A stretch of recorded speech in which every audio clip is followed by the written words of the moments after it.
Hey guys!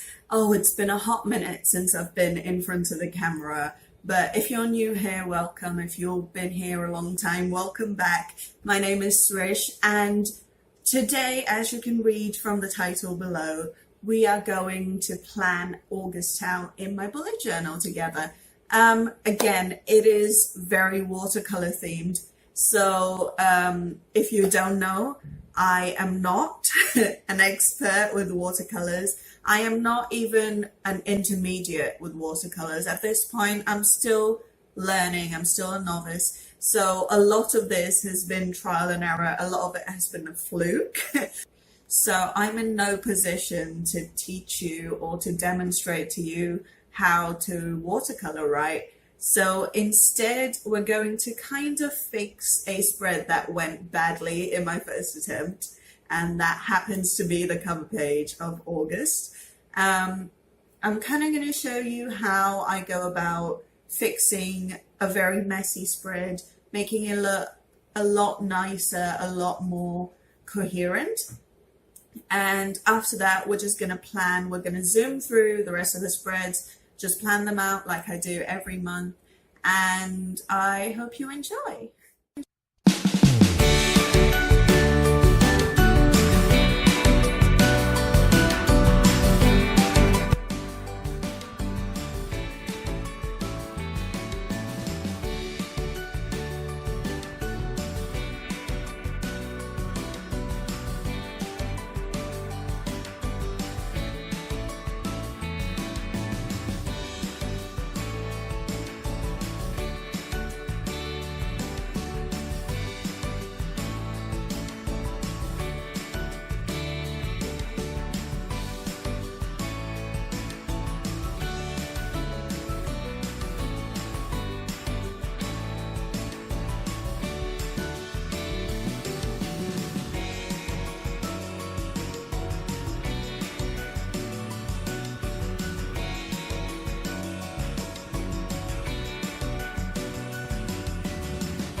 there you go, guys. That is my setup for August 2018. I know it's crazy how quickly the year is flying by. Like, we are well into the second half of the year, and it is completely mind-blowing just how quickly that has happened. But I hope you enjoyed this. I hope you are as excited for August as I am, because I know I really look forward to all the amazing stuff that's coming this way. And I hope you found this video helpful and enjoyable, and if you have, then please remember to give it a thumbs up and hit that subscribe button and notification bell down below. And thank you so much for being here and spending some time with me. And if you like my work, please take a second to support my podcast over on Patreon. At the very least, just give it a follow. You don't have to pledge anything. I do a weekly or bi-weekly podcast about personal development, self-help, all of that good kind of stuff, self-confidence and all of that stuff. And last week we actually spoke about the lessons that I learned from a year and a half actually of recovery from depression and anxiety and being on medication and all of that stuff. So it was really interesting. It was really candid and really open. So make sure you go and check those out. The 15-minute mini episodes are completely free to listen to. You don't need to sign up or any of that stuff. So even though it is on Patreon, you can totally listen to it without any commitment. So I will leave a link to that down below. Make sure you go and follow it at the very least. And if possible, support my work. And yeah, that's about all I had to say. Thank you so much for being here, and thank you so much for spending some time with me today, and I will see you again next week. Bye.